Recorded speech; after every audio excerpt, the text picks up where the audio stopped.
Welcome, everyone. I am Gustavo Tolosa, and I'm the webinar host for Dr. McDougall's Thursday series of webinars. And today, as it's usual, on the second Thursday of each month, we have our very special guest, Dr. Doug Lisle, and we're very excited. I see everyone logging in. Please tell us where you're coming from. I can already see that. And always glad to see you. I'm glad to be back in the country. I was in Argentina for 5 weeks and I arrived today. So welcome, everyone. I'm very happy to be back. And I want to welcome Dr. Lisle. How are you doing, Dr. Lisle? Good, good. Well, you're going to have to get some sleep right after this webinar. Yeah, I was telling Dr. Lisle 33 hours without sleep. So, but I'm doing fine. Dr. Lisle, how are you doing?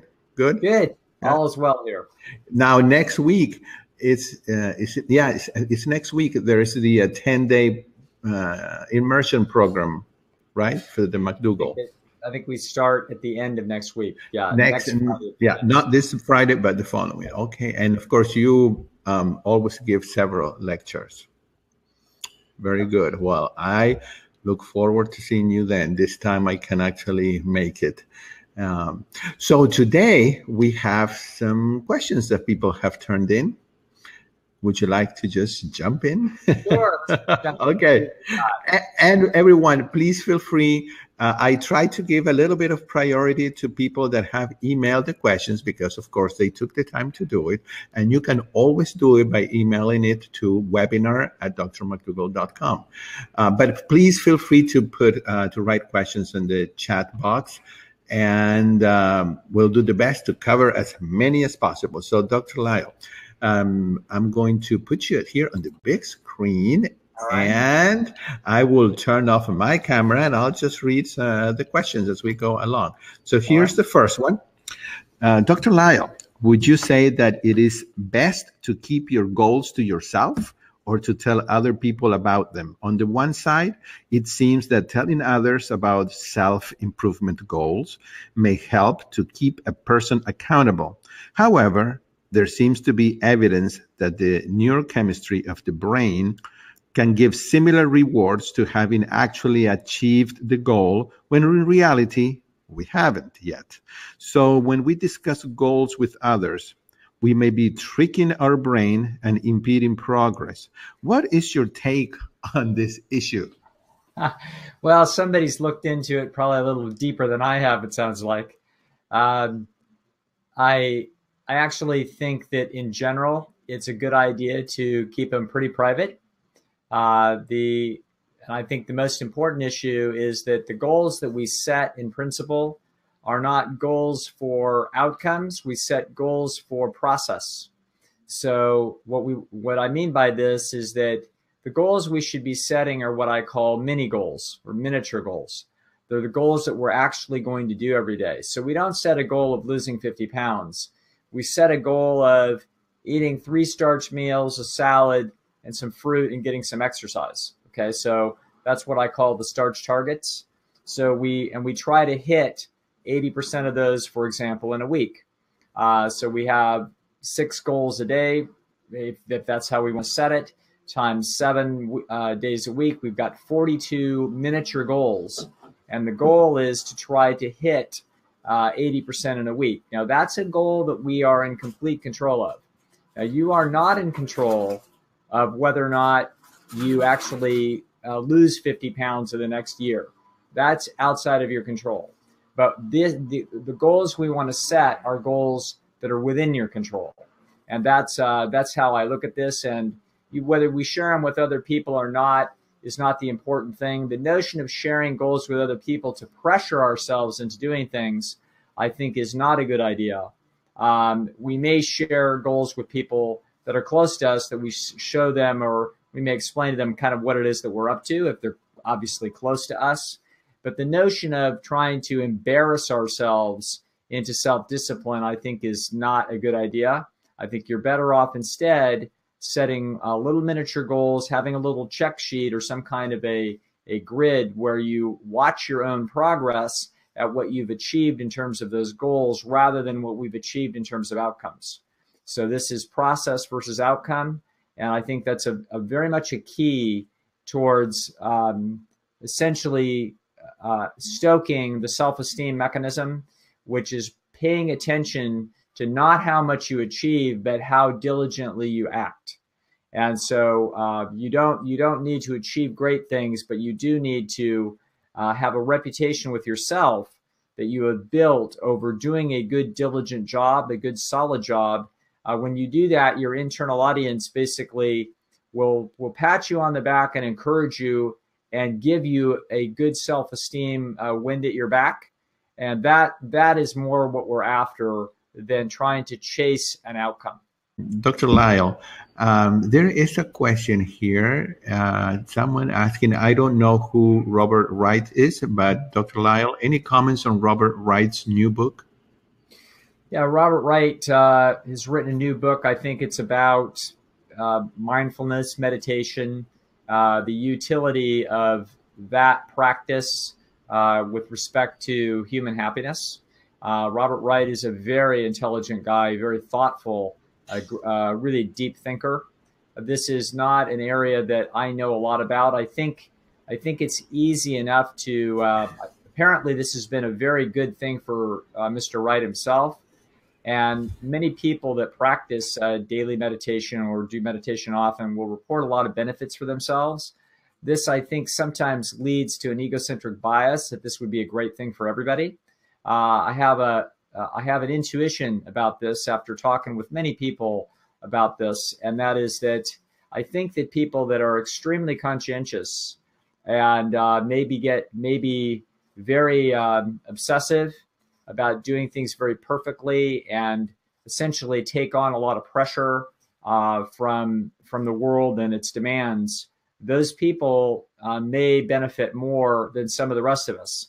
I'm not that conscientious. So quite frankly, I don't carry a lot of stress. So the notion of mindfulness meditation, when I've certainly tried this sort of thing, it's no great benefit to me. That doesn't mean that it might not be great benefit to someone else. So I think it's an individual issue, and if people feel some stress and stressful discontent in their lives, and they are people that in particular carry a lot of that kind of tension, then that may be a very useful thing to try, and they may benefit. Very good. Thank you. Another question that was emailed to us says, I would like to ask Dr. Lisle if oversleeping or sleeping in general would or could be considered a part of the pleasure trap. It is easy for me to get caught in cycles where I oversleep, and then all I want to do or all I think about is going back to sleep. A lot of the time I consider having to wake up and get going in the morning the worst part of my day. Perhaps my waking life is just unfulfilling? Yeah, I don't think so. I don't think that human beings can oversleep. So I think that I'm quite confident of that. So you could oversleep in principle if you drugged yourself to sleep. But if you are sleeping a great deal, there's reasons for that, and that there's biological reasons that are allowing that to happen. You can't, sleep is essentially, think about sleep sort of like I don't know, you could think of it as a gas tank or a gauge on your gas tank, that you can be full. If you're full of sleep, then you don't have any of what we're going to call sleep debt. Sleep debt is what happens as soon as you awaken in the morning, even if you're fully rested. You start to essentially go into debt with respect to your sleep. What you're actually doing is as your waking processes go through the day, your neurons are firing, and you're actually creating debris, metabolic debris in the brain. And so the brain is getting polluted. Now, don't be alarmed by this. The same thing is happening, if you pick up an apple and you wiggle your arm a little bit, you're polluting the muscles in your arm just a little bit. It's perfectly capable of sweeping this up and cleaning it up. But this is what's happening. So the brain is getting a little bit more polluted with every minute that passes during the day. And then finally, there will come a time when you become very sleepy, and that's telling you that the brain is very polluted. And when you sleep, you then start the cleanup process. And you're designed to sleep unless you are disturbed. You are designed to sleep until that cleanup process has been completed. When that process is completed, you will wake up, and you won't have a choice as to whether you wake up. There's no way that you can go back to sleep if you're fully sleep satiated. So if you wake up and then you feel sleepy and then you go back to sleep, that's because the cleanup process was not completed. Now, you can function with a lot of sleep debt, obviously. So 10 hours into your day, you've got a lot of sleep debt and you're functioning fine. You can also have only partially paid back your sleep debt. So as you go to bed at night, let's suppose you stay up till 2 and you get up at 6. At that point, you are carrying sleep debt into the next day. You're tired and sluggish, and you will not be as sharp cognitively, and you will want to go to sleep. That's because the system is basically telling you, if there's nothing really important to do that we must attend to, one of the most valuable things we could do would be to sleep, okay, and to clean up the brain. So that's what's going on. So I don't believe that you can sleep too much. This is a slight disagreement between Dr. McDougall and I. He has pointed out that the push to get people to sleep more is often being in the press is often motivated by drug companies that are trying to get you to take sleep medications. He's absolutely right about that. And so on that, we have no dispute. When people are sleeping a great deal, it's very often the case that they're under some significant psychological stress, that the brain is working very hard, and it's tired, and it's grinding on some very titanic problems for that individual. There's large choices, important things to deal with, or they may have experienced significant losses of some kind. So they may be depressed, and the system is essentially going through a process of reorganization of a lot of data, and therefore there's a lot of debris and a lot of struggle. So in the final analysis, one of the things I'm hearing that could be true is that the person might not be going to bed on time, and they might be sleeping late, and they might even be waking up in sleep debt and then wanting to sleep some more. For people to be out of phase with a normal sleep cycle is pretty normal today. This all started with Thomas Edison. So for 100 years now, we've had, in the early days, it was only people that could afford the electric lights, which were expensive. But now electric light is unbelievably cheap. It's like 1/50,000th the cost that it was, the light was 150 years ago. So light is now cheap, and there's computer screens with all kinds of interesting things on them. And people, essentially, by exposing themselves to bright lights into the nighttime, they block the melatonin production, which is necessary for you to fall asleep. And so as a result, people are staying awake longer, and then they are not getting long, good quality, sleep cycles. They wake up the next morning tired, and all they're thinking about half the day is getting more sleep. Then they use coffee, etc. So we get some cycles there, but sleep itself is not a pleasure trap. And so no, I don't believe that this is a problem. Dr. Lisle, I've heard before people say, I need to catch up on my sleep. Yes. So is it really possible to catch up on sleep, or the hours that you lost are lost? No, it is possible to catch up. So you're essentially talking about a brain that has debris, that it's tired and it's exhausted. And as a result, it needs to clean up. So there are people that live their whole lives in sleep debt, that they essentially stimulate their way through their life with caffeine and cigarettes, for example, are very common. So you can adrenalize the brain with stimulants, and you can keep pushing it. And then when people go to sleep, they only partially recover. It's like saying, there's somebody's house that's just never clean. Every once in a while they make a half-hour effort and they pick up some stuff, but there's still some old cat food, in that corner. So, and yet you can also see people's houses that are immaculate. That's what happens to people mentally when they have very regular sleep cycles and they're sleeping to satiation repetitively. Then they are fully alert and maximally capable cognitively, and they will feel as good as they can feel given other parameters. Yes, so you can definitely be short of sleep, and you can definitely catch up. I had a Silicon Valley executive who was the head of a startup company that for 2 years they burned their way through their venture capital. So everybody was working unbelievable hours because they were desperate to try to win the big prize and get rich, and it didn't work, as most of them don't.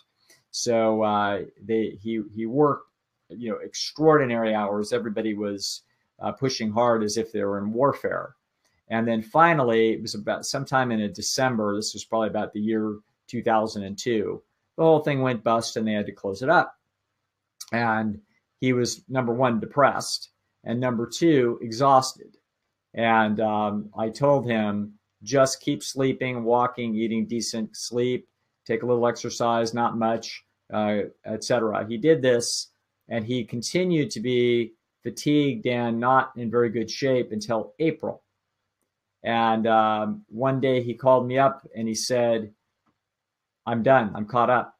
I caught up last Friday. I woke up for the first time in 4 months, and I actually felt good and I felt fully rested. He says, I wasn't sure until 3 more days went by, and now it's clear. I'm caught up. So it took this guy 4 months to catch up his sleep debt before he felt normal again. So yes, you can make up your sleep. So would you say that the ideal situation would be that we would go to bed and then sleep until we're done, until the body tells us not put a alarm clock and have to get up? That would be the ideal. Just like every other creature in the history of the world. Right. Okay, so yes, human beings definitely have engineered an unnatural situation with respect to their sleep, and they are paying modest but not trivial prices as a result of this. Right. So when you don't sleep as much as you want, you do not feel as energetic. You don't feel like exercising. When you don't exercise, you're carrying more stress. You think you should do mindful meditation, but maybe during that mindful meditation, you fall asleep. We solve the problem. That's right. Anyway, okay. Okay. All right. So very good. Someone is asking here in the live chat, should sick people, I guess she means people that are going some kind of health condition, sleep more? They probably will. In other words, you're not trying to sleep, you just do. So you try to remove barriers to sleep. So you will, if you need sleep, you will naturally sleep, but you can put stimuli, whether it's noise or light, jangling phones, somebody cooking food where you can smell it, cats pawing at your eyeballs. There's all kinds of things that can disturb your ability to sleep. But if you need to sleep, you can, as long as you remove those impediments. And so, you don't need to try to do this. What we need to do is have a nice, quiet, safe, temperature comfortable place in the dark. And if we have that, and you are there and lying comfortably, you will naturally fall asleep if the mind needs to do so. Right. Another person here says, do you have any suggestions on how to deal with others around you who think that you're now too thin after you have been on a whole food, plant-based diet after over a year? My weight is within normal range, but those who have expressed concern are overweight. Right. What you would do? I would probably, in the spirit of being very non-confrontational with people, I would probably say that my doctor says it's fine for now, and but that if I lose much more, then we're going to need to look at some things a little more carefully. But but my blood and all my health parameters actually look good. So it looks, my doctor says it's fine. Just blame the doctor and that it's fine, but the doctor also has a little bit of concern if it goes any further. And then we can maybe shut them up. This is one way, depending on your personality and who those people are, but that's about as non-confrontational as we can get. There would be other answers. Can ask Dr. McDougall for the other answers. Yeah, we leave it up for Dr. McDougall. Okay. So Dr. Lisle, how can a whole food plant-based diet help with those in recovery from addictions to alcohol and other drugs? Well, I'm not so sure that it is that helpful. I think there is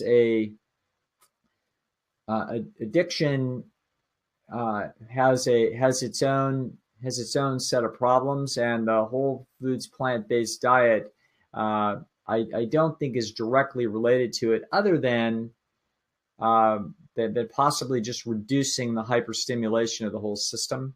But addiction, whether it's addiction to processed or concentrated foods, or whether it's a more heavy-duty addiction to some kind of drugs or alcohol, there are essentially there are learning patterns that the individual must go through, and when they go through those patterns, essentially as they walk their way across a divide that we're going to call withdrawal, as they go through this, and the withdrawal is much more difficult depending upon the intensity of the stimulus that they are addicted to.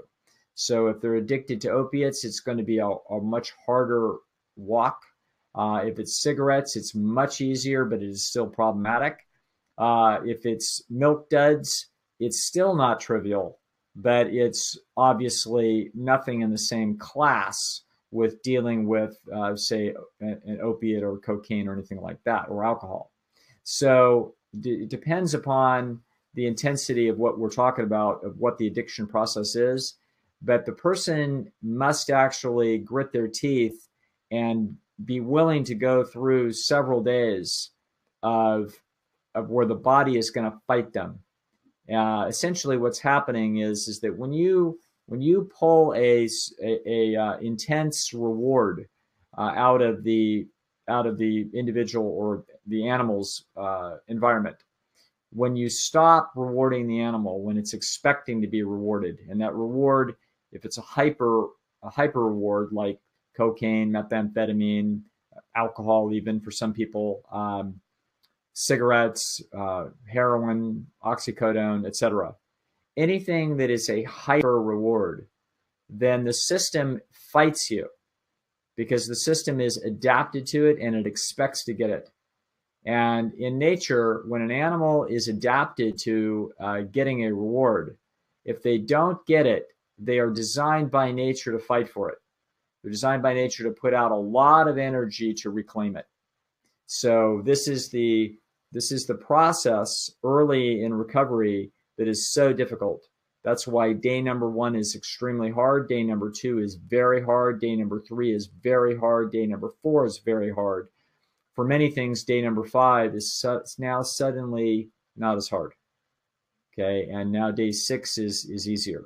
So as we go through these processes, this is a phenomenon in learning theory that we call extinction. And this is a process people have to go through. So if you are trying to extinguish your addiction to cigarettes, I'm not so sure that Whole Foods is a particularly important thing. I don't think it's a bad thing, and I think it's a good thing. But usually I tell people, when you're in trouble, you focus on the one big thing first, and let's not try to do everything at once. Right. I understand. Dr. Lisle, someone here on the live chat is asking, is there any data regarding diet and BPD, borderline personality disorder? I don't think so. Not to my knowledge. The borderline personality disorder at this moment in history is best treated by what's called DBT, or dialectical behavior therapy, which is a style of cognitive therapy that has been adapted to the problems of folks with borderline. Folks with borderline, the fundamental problem in borderline is just a natural emotional instability. These folks are not, this is not bipolar disorder. This is not some big sweeping mood disorder. This is just a person who is, when good things happen, they're more excited, and when bad things happen, they're more devastated. And when they have been treated unfairly, they're very easy to get angry. In other words, they're just like the rest of us, except they're more volatile. And that makes relationships difficult, and it makes life more difficult.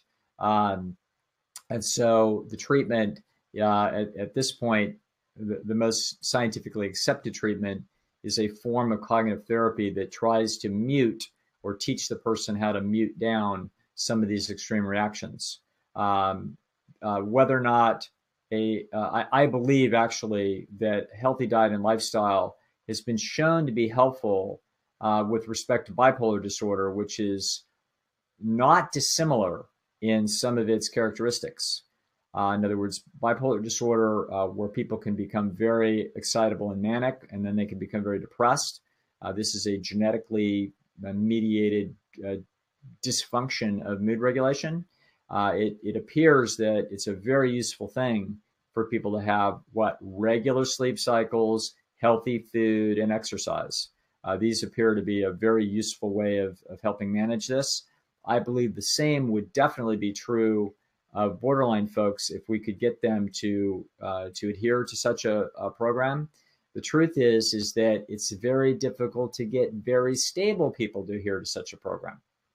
So to take a more excitable or a more volatile personality and get them to do it, even though it would be good for them, doesn't necessarily mean that we're ever going to be able to pull that off.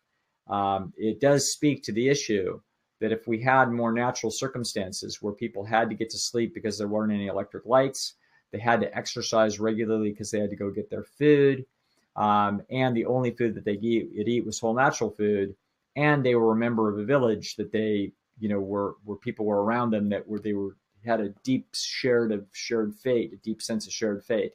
I wonder really how wacky a typical borderline might be. The answer is maybe not as volatile as we see today. So unfortunately, the borderline characteristics lend themselves to getting into some hot water in the modern environment that we all get into. But for the water for them probably is a little hotter. Right. Very good. Thank you, Dr. Lisle. Here's a question from someone who emailed us, and this person says, if the audience in your head is evaluating you, who is the person that is telling you to give in to your binging instincts? Oh, well, the binging instincts are probably a derivative of the fact that we're an omnivore, and that as a result of that, you have to understand there's essentially three types of animals in the world. There's going to be an herbivore, a carnivore, and an omnivore. And herbivores are typically not going to cram. That's because an herbivore wakes up in the morning and there's food all over the environment, and their job is to just start chewing leaves, and they chew those leaves all day long. Whereas a carnivore, for example, a chimpanzee will eat for 6 hours a day. We've actually put a clock on them, and we know that they are chewing for 6 hours a day. A carnivore, alternatively, definitely crams. And so when you see the big cats, for example, will typically eat once a week. So when they make a kill, they cram that food in. So that's a very different way of getting energy. So we have this very slow, regular, low density calories versus very periodic and capricious high density calories and amounts. And so you can see that these are two very different ways that nature has engineered animals to go about their business. Now, the omnivore is splitting the difference.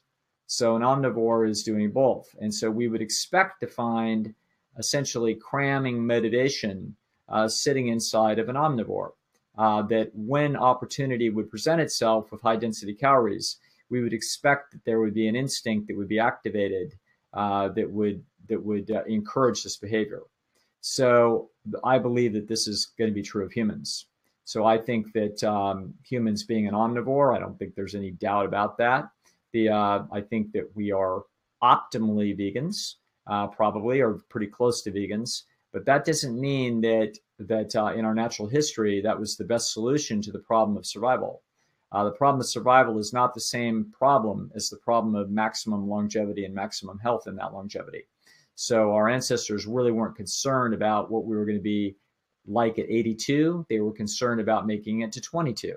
And as a result, if that is your main focus and your main problem, then you want to widen the palette out and include as many diverse foodstuffs as you could possibly utilize, even if those foodstuffs have some problematic, side effects. So the animal food would have been something that human beings would have eaten periodically. And when they would have gotten their hands on them, they often would have gotten them in large amounts. And so as a result, this is going to be what we're going to call feasting, which is, appears to be a worldwide, pan-cultural phenomenon of human nature. So once in a while, human beings are used to getting into a situation where there's a lot of rich food available and they'll cram, okay? Now you can see the problem, and that is that when you have rich food, so we're not just talking about animal food now, we're talking about processed plant food that is unnaturally rich. You can see how this very same instinct, an omnivorous instinct, would cause people to cram even though they are not needing food. In other words, even after the whole point of a cram circuit is to eat more than you want, even after you've reached satiation. So if you're going to put unnaturally rich foods in the environment repeatedly and have them ubiquitous, you're going to have people cramming even though they're not hungry.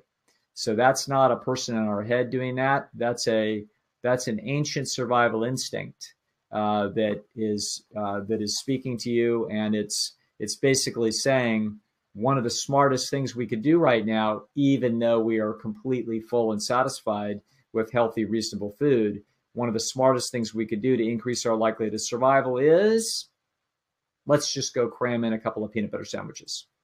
Okay, so peanut butter sandwiches at 2,000 calories a pound are considerably richer than the meat that would have been a target of human cramming. Meat's maybe about 800 calories a pound. So we have now manufactured supernormal stimuli that would entice the cram circuit even though we're fully satiated. So I think that's the fundamental issue. And I think in future webinars, we're going to discuss this in great detail about how this is all put together in a behavioral system. But this is just one component of it. But there's a behavioral system that gets activated and supported by this sort of pattern. And so that's, I think, the root of this. That's an important component of it. Right. Well, very good. I think you were mentioning before we came on air that you wanted to do a few webinars on this topic. Yes. Of binging. Well, this is a good introduction right here. All right, great. Okay, another viewer writes, what books and/or authors would you recommend to learn more about concepts in evolutionary psychology that you reference so often, and the big 5 aspects of personality: openness to experience, consciousness, extroversion, agreeableness? Probably the finest introduction to the whole field is by Robert Wright, who we spoke about earlier today. He wrote a book 20 some years ago called The Moral Animal, and it's a masterpiece. So it's a beautiful introduction to this way of thinking about psychology. This way of thinking about psychology is the notion that each kind of creature on Earth has a unique body that is adapted to its ecological niche, and it also has a unique type of a mind that matches it. So a shark has a shark's mind, and a horse has a horse's mind. So they don't learn to be a horse, they just are. And the same thing is true of humans. So humans have a unique body, and you need a mind to match it. And so the human mind is is its own totally unique compilation of design features that make up what you and I would call human nature. And this is in sharp contrast, this is a very different theory than dominates and did dominate 20th century psychology, which was dominated by the concept of learning theory. Now, learning theory has much about it that is true. So human beings learn a great deal and animals can learn a great deal. But what learning theory missed, quite frankly, was they missed how much was already embedded in human nature. So a cat learns where the food is and learns what the can opener sounds like and learns which owner, is more likely to feed it, and learns about the features of the landscape that are important for cats. Like it learns which cats are in the neighborhood, when they come out. There's a great deal that cats do learn, and just as humans do. But there's a great deal of cats that makes them a cat that has nothing to do with anything they learned. So they purr, they meow. When they greet you, if they know you, they'll stick their tails straight up. That's what I call flying the friendly flag. That's what they do. Okay. They like to be scratched under the chin. They're a carnivore. They like that kind of food. They're not going to be interested in your grapes or your bananas. So this is a great deal of what a cat is already in the system. And in fact, you cannot understand a cat by learning theory. You have to understand that you're looking at a cat. This was the cataclysmic mistake that learning theory made in trying to understand human nature. And they thought that they were just looking at a very sophisticated learning machine, that it learned to be a human, and they were mistaken. You no more learn to be a human than a cat learns to be a cat. What you learn is you learn a tremendous amount of details about your environment. So you are a 21st century human or a 20th century human. You know about the landscape from that perspective, as opposed to a Stone Age human or a human living in Tudor England. Okay, so there's a great deal that you do learn, but there's a tremendous amount that you don't learn. And Robert Wright's book is an outstanding introduction to a major revision in psychology and our understanding of what a human actually is. And The Moral Animal is a superb work that introduces that. He doesn't know a lot or much about personality at that time. Personality is beautifully discussed by an academic psychologist, Jeffrey Miller, in a book called Spent. And so those two books, I mean, there's other books that I could recommend, but for most readers, The Moral Animal is no easy task. I mean, it's not super difficult, he's a very fine writer. But when I say it's an introduction, I mean, it's kind of like introduction to calculus. Hey, this is pretty sophisticated, and it takes you a long way in the understanding. There are books that go deeper and are more detailed than that. Jeffrey Miller's book is probably more readable than The Moral Animal, but it's a beautiful adjunct as it explains the importance of personality and how many of our decisions in the modern environment, to our clothes, to where we worship, to where we go to school, to what we study, to the music that we listen to who our friends are, the cars that we drive, all of these things are actually emanating from genetic individual differences inherited in personality. And so his discussion of this is fascinating. It's also a little wacky, but that's because Miller is a little bit that way. But he is also a brilliant man. And those two books together give you a very good introduction of this perspective. Dr. Lisle, let's take maybe 3 more questions and then we'll call it a day. Sure. And here's one that says from an email, can you please explain the ego trap? Yes. The ego trap that's my name for this motivational dilemma. The ego trap is what happens when the person has picked up cues from their environment that other people have more confidence in them and their ability to achieve something than they do themselves. So let me give you an example. Let's suppose that you're the heavyweight champion of the world, and there's a challenger that you believe by looking at the tape that you don't think that you could beat him. So if you're the heavyweight champ, you want to hold on to the status as long as you can. Sooner or later, you're going to have to fight this guy, but you don't want to do it.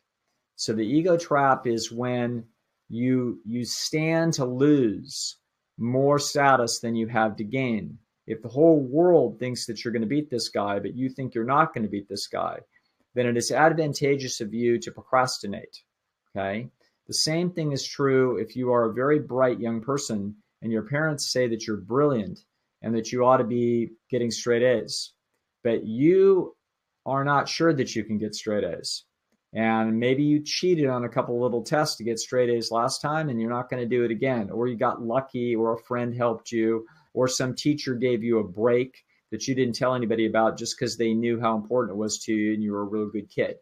Okay? But the bottom line is that you don't really expect that you're going to be able to continue to pull this off. So it might be in your best interest to not try at all and just go ahead and get a bunch of C's and B's, at which point your parents will be saying, but you're so brilliant, you could get straight A's. And this is the way to make sure that you can maintain that status, is to make sure that you don't try at all and make it very clear that you're not trying. So this is a what I call motivated self-destruction. And so this is a very, very curious, problematic issue in human affairs. And the trap can be set not only from direct cues from the outside, from your mother, but those cues from the world can actually migrate their way inside your own head. Whereas the world has given you cues that they think that you're brilliant. You're a brilliant writer because you wrote some bestseller when you were 27. And now you're 47 and you haven't done anything in 20 years. And every time you sit in front of that computer and try to write, you don't feel like doing it. And that's because your internal audience has actually now taken up the cues from the outside, and the internal audience is actually setting the bar too high and expects you to show your genius to your internal audience as you sit down, so you don't want to do it. So the ego trap can be sprung from outside, directly from outside, or it can also migrate its way to the internal audience, to where this is what writer's block is. Okay, writer's block is the fact that the person has too much of a reputation, either with other people or with themselves, that somehow this is going to be, the genius is going to flow from their fingers. And yet they know that it's not going to happen. And so as a result, they're motivated to procrastinate and to fiddle. Okay, so that is the ego trap. And I watch the ego trap get sprung when we set the bar too high for people changing their diet and lifestyle. And then it gets overwhelming. That's why I wouldn't tell somebody that is trying to quit smoking that they should also, exercise and eat healthy and do all these other things. It's like they can start to sniff that they're not going to be able to do it. And so we can put them in the ego trap, and then they kick over the table and just continue to procrastinate and don't do it. So the way out of the ego trap is to get the goals very reasonable, not trivial. They have to require enough effort that the person actually enhances their self-respect by beginning to make the efforts. But they do not need to be set high. They need to just be set high enough to feel the process of making progress. Happiness as a mood state is a direct reaction to evidence of progress. And so that's it's important that we understand that's what we're after. We're after moods of happiness. We don't have to aim at sublime achievement. All we need to do is to get started and start making progress. That is our way out of the ego trap. Okay, here it is. What is a good recommendation to get past the craving for chocolate? Seems like the meat, fried foods, and cheese was not an obstacle for me, quite like the chocolate has been. But I assume that other people have the opposite problem. That maybe chocolate is not a problem and maybe fried foods are. I don't know. But what do you think about this particular case? Chocolate is the hardest one there is because it's the number one food craving on earth. Notice that in nature, you're never going to see, in any significant concentrations, you're never going to see sugar and fat in the same bite. Never going to happen. Okay, so this is an unnatural combination of chemicals. Sugar and fat and salt all have unique pathways into the pleasure pathways. So when you eat sugar and fat at the same time, whether it's chocolate or ice cream or something like this, you are actually activating two pleasure intensity systems simultaneously in a way that it was never supposed to. So of course, the system gets used to this and gets conditioned to it and then doesn't want to give it up. So it's the same addictive process as anything else. You must go through a process of fighting for extinction. The system will fight you tooth and nail. It's not designed to give up any kind of reward. So when it's been rewarded and rewarded and rewarded and rewarded, the last thing it wants to do is to walk away. You can imagine an animal that every day at 6 o'clock, you come and you put some good food out for it. And then you set it down there and it chomps away. And then you do it again and again and again. Well, after 100 times, on the 101st time, you come out there and you give it an empty bowl. What do you think is going to happen? What's going to happen is that creature is going to be pretty upset. This is my cats when I'm rattling around in the kitchen in the morning and they fully expect that they're going to be getting a can of cat food soon. And I get distracted and busy, and Gustavo calls me on the phone and he's got some issue. Point is, any kind of delay, and I start to hear it. Okay, and that's what you're hearing. You're hearing the learning system of the animal say, "No way! Don't you dare pull this reward away from me." And that agitating feeling is what it is that you have to go through. Now, if I go down there 10 times in a row and I fiddle around in the kitchen and I don't feed the cats in the morning, and then I feed them 2 hours later, then that whining and crying and upsettedness will be much reduced 2 weeks later. And so it'll still be there, but it'll be way less. And that's exactly what will happen with chocolate. So the first few days the system is going to fight you. 2 weeks later, the system will be generating far less of that craving. It'll still be there, but it will be, down 20%, 25%. It won't be nearly the issue. This is what everybody goes through with any addiction, whether it's alcohol, cocaine, cigarettes, methamphetamine. It doesn't make any difference. The same problem exists, and we have to traverse that process. Very good, Dr. Lisle. Thank you. Now, okay, to finish the webinar, this is a question that I have. If you will be so kind to give me your, your insight. It has to deals with the fact that, I think everybody here in the audience knows, and of course the trajectory of Dr. Mutulu. He has been practicing medicine for 50 years, has written dozens of best-selling books. He is a brilliant physician, and one thing after another. I mean, he has videos and newsletters, and it's an extremely reputable physician. Yet we have several times people that I think have the nerve to ask that he explains his position and explains why this new diet that appeared yesterday of eating, I don't know, whatever, carrots during the full moon. Why is that not as good as what he's been, teaching us? Right. Why is it that some people don't take the time to read through all the extensive research and material that Dr. Mutulu presents to us, and they just want one explanation after another after each new diet comes in the market? That's interesting. It's interesting me. It's to me, I don't understand. There are several issues, and so I'll try to be as succinct as I'm capable of. But people that know me, that's a challenge. Okay, but one of the issues is energy conservation. So somebody just wants a shortcut. They want to, they kind of think that maybe he's right, but what about this and what about that? And so they want to save themselves the trouble of actually doing an extensive literature review themselves. Second of all, they may not feel competent to do that. And so as a result, and they may not be, so they may not have enough scientific background. They may not have the native intelligence to be able to make these decisions. So essentially what they're doing is they're trying to find alpha.